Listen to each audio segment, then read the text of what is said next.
Hi friends, தி MK crew. Iran அதே மாதிரி America இவங்களுடைய பேச்சுவார்த்தை பார்த்திங்கன்னா பாகிஸ்தானில் தொடர்ந்து பேசப்பட்டு தோல்வி அடைந்து விட்டது. இப்படி தோல்வி அடைந்ததுனால ஒரு மிகப்பெரிய போர் மூளும் அபாயம் ஏற்பட்டிருக்குன்னு சொல்லலாம். ஏன்னா ஈரான் அவங்க சொல்லக்கூடிய எந்த கண்டிஷனையும் அக்செப்ட் பண்ணுற மாதிரி இல்லைங்க. ஆனால் அமெரிக்காவும் ஈரான் சொல்லக்கூடிய எந்த நிபந்தனைகளையும் ஏற்கிற மாதிரி இல்லை. இது ஒரு கமர்ஷியல் வார்னே சொல்லலாம், ஒரு விதமான பொருளாதார வார் அப்படின்னே சொல்லலாம். ஈரானை எப்படியாவது தனக்கு கீழே கொண்டு வந்துட்டோம்னா நம்ம அந்த மிடில் ஈஸ்டையே டோட்டலாக ஆளலாம். தன்னுடைய காலனி ஆதிக்கம்னு ஒரு காலத்தில் பிரிட்டிஷ் பண்ணாங்க இல்லையா, அதே மாதிரி ஈரான் மற்றும் அந்த பிராந்தியத்தில் இருக்கக்கூடிய அத்தனை நாடுகளையும் தனக்கு கீழே கொண்டு வந்துட்டா கமர்ஷியலாகவும் ஆயில் விஷயத்துலேயும் சரி மற்ற எல்லா விஷயத்துலேயும் தனக்கு ஒரு மிகப்பெரிய அட்வான்டேஜும் அதே நேரத்தில் தன்னுடைய மணி வைஸ் ஒரு ஒரு பொசிஷனையும் அடைய முடியும்னு ஈரான் மட்டுமில்லை ஈராக் மற்றும் அத்தனை நாடுகளையும் தன் கண்ட்ரோலில் வச்சுருக்க முடியும்னு அமெரிக்கா நினைக்குது. ஸோ அமெரிக்காவுக்கு போர் அதையை தாண்டி தான் கண்ட்ரோலில் அந்த மிடில் ஈஸ்டையே வச்சுக்கணுங்கிற எண்ணம். அதுக்கு இஸ்ரேல் தான் ஒரு ரெப்ரசன்டேட்டிவாக மிடில் ஈஸ்டில் இருக்காங்க. ஸோ அமெரிக்காவும் இஸ்ரேலும் சேர்ந்து ஓவரால் மிடில் ஈஸ்ட்டை அவங்க கண்ட்ரோல் வச்சுக்கணுன்னு நினைக்கக்கூடிய விளைவு தான் இந்த ஈரானுக்கு எகென்ஸ்டாக நடத்தக்கூடிய போர்னு பேசப்படுது. நார்மலாக ஈரான் பார்த்திங்கன்னா அவங்க இந்த 40 வருஷமாக இந்த மாதிரி தாக்குதலுக்கு ஆக்கப்படுவோம் அப்படின்னு அவங்களுக்கு தெரியும், உள்ளாக்கப்படுவோன்னு அவங்களுக்கு தெரியும்.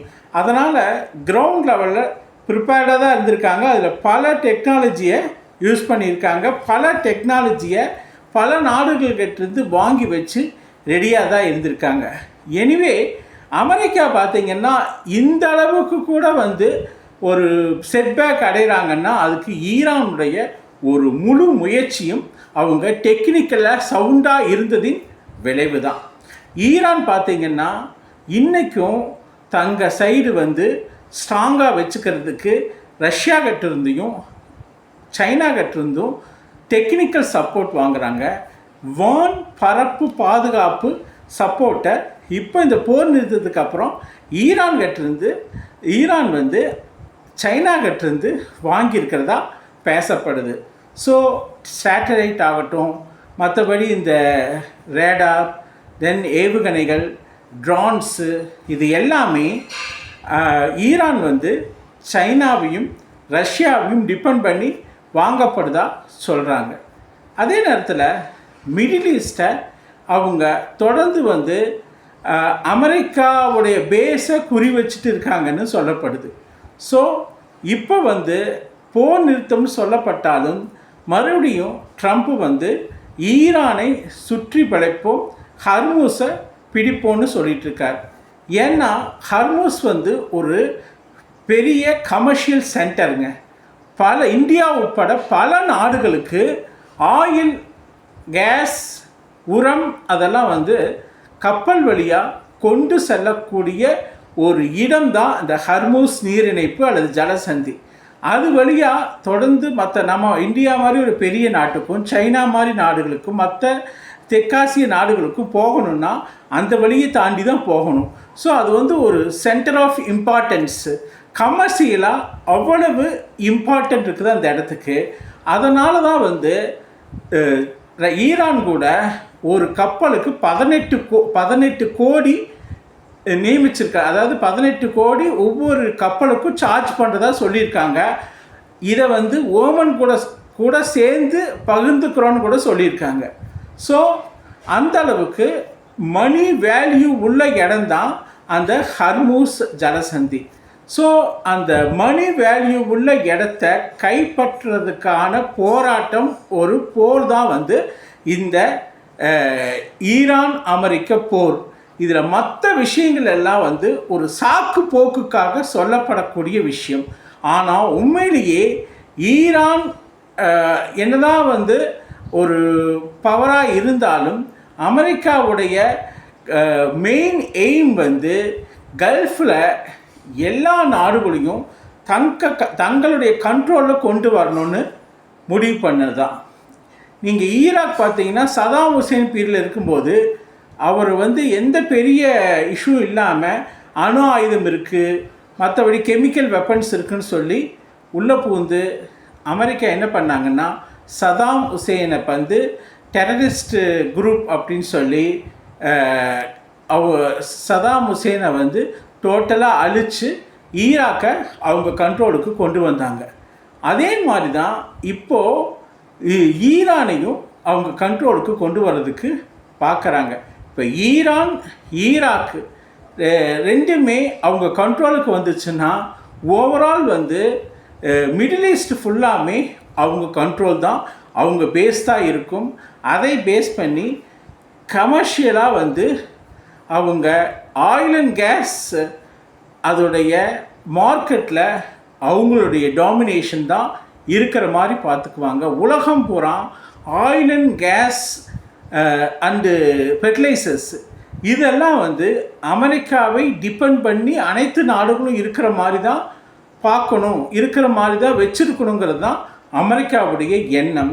அதுக்கு தான் இத்தனை போர்கள் அடுத்த நாடுகள் மீது ஒரு ஃபுல்லாக வந்து பவரை செலுத்தி தங்கள் கண்ட்ரோலுக்கு கொண்டு வர்றது. அது அணு ஆயுதம் பல காரணங்கள் சொன்னாலும் மெயின் காரணம் இந்த எண்ணெய் விளையாட்டு தானுங்க. அதாவது வந்து கச்சா எண்ணெயும் கேஸும் உலகத்தில் இன்றைக்கி கமர்ஷியலில் நம்பர் 1 இருக்குது. அதுதான் டிரான்ஸ்போர்ட்டுக்கு இன்றைக்கி வரைக்கும் முதன்மையாக இருக்குது. அப்போ டிரான்ஸ்போர்ட்டுக்கு முதன்மையாக இருக்கக்கூடிய இந்த ஆயில் அண்ட் கேஸ் அண்ட் ஃபெர்டிலைசர்ஸை தங்களுக்கு கீழே கண்ட்ரோலாக வச்சுருந்து ஒரு வல்லரசுன்னு காமிக்கிறதுக்கும் அந்த மார்க்கெட்டை டிசைட் பண்ணி உலகத்தில் இருக்கக்கூடிய அனைத்து நாடுகளும் வல்லரசான அமெரிக்காவை டிபெண்ட் பண்ணி இருக்கணுங்கிறது தான் அவங்களுடைய main aim. So Iran America பேச்சுவார்த்தை தற்பொழுது வந்து தோல்வியில் முடிஞ்சிருக்கு. அதனால் வந்து எனி டைம் வந்து 2 நாடுகளுக்கு இடையே போர் மூளும் அபாயம் இருக்குது. அப்படி போர் மூன்றதுன்னா மறுபடியும் காம்ப்ளிகேஷன்ஸ், மறுபடியும் இஷ்யூஸு. அமெரிக்கா வந்து ஈரானை அவங்க கண்ட்ரோலுக்கு கொண்டு வர வரைக்கும் இதில் அவங்க வந்து ஒரு முடிவு எடுப்பாங்களான்னு சொல்ல முடியாது. ஒரு சமயம் ஏதாவது பெரிய இஷ்யூஸை ஈரான் கிளப்புனாலோ அல்லது பெரிய லெவலில் ஈரான் வந்து அக்செப்ட் பண்ணிட்டாலோ மேபி வந்து போர் நிறுத்தம் நடக்கலாம். இப்போ வரைக்கும் ஈரான் அமெரிக்காவும் போர் வந்து திரும்ப வருவதற்குரிய சாத்தியக்கூறுகள் தான் அதிகமாக இருக்குது. ஏன்னா இந்த ஹர்மூஸுங்கிறது துருப்புச்சீட்டுங்க. ஹர்மூஸ் நீர் இணைப்புங்கிறது துருப்புச்சீட்டு. அதை அமெரிக்கா பார்த்திங்கன்னா கண்டிப்பாக தங்கள் கண்ட்ரோலுக்கு கொண்டு வரணும்னு நினைக்கிறாங்க. ஆனால் ஈரான் வந்து அது எங்களுடைய உரிமை, எங்களோட கண்ட்ரோலில் தான் இருக்குன்னு நினைக்கிறாங்க. ஸோ அந்த ஒரு விளையாட்டில் யார் ஜெயிக்கிறாங்களோ அவங்க தான் வந்து ஓவரால் வந்து அந்த ஹர்மூஸ் நீரிணைப்பை அவங்க கண்ட்ரோலுக்கு கொண்டு வந்துட்டு அது மூலமாக வந்து தாங்க டெவலப் ஆவாங்க.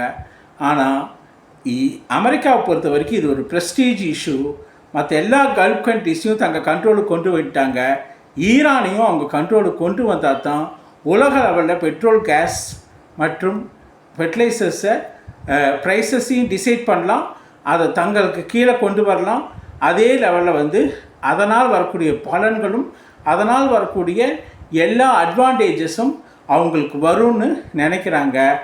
இன்றைக்கி வரைக்கும் டாலர்ஸில் தான் வந்து ஒரு பீப்பாய் கச்சா எண்ணெய் விலை டாலர்ஸில் தான் முடிவாகுது. ஸோ டாலர்ஸ் எப்போவுமே டாமினேட்டிங்காக இருக்கணும். கச்சா எண்ணெய்ங்கிறது டாலர் வர்த்தகம், டாலரில் தான் வந்து டிசைட் ஆகணும், டாலரில் தான் வந்து ஃபிக்ஸ் ஆகணும். அதை வைத்து அமெரிக்காவுக்கு ஒரு மிகப்பெரிய மணி ஃப்ளோ இருக்கணும், அட்வான்டேஜஸ் வரணும். அதைத்தான் வந்து அமெரிக்கா எதிர்பார்க்குது.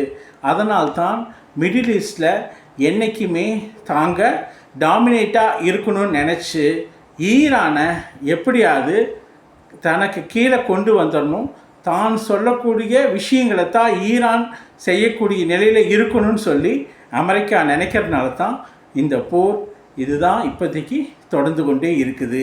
இனி போக போக என்ன நடக்குதுன்னு பார்ப்போம்.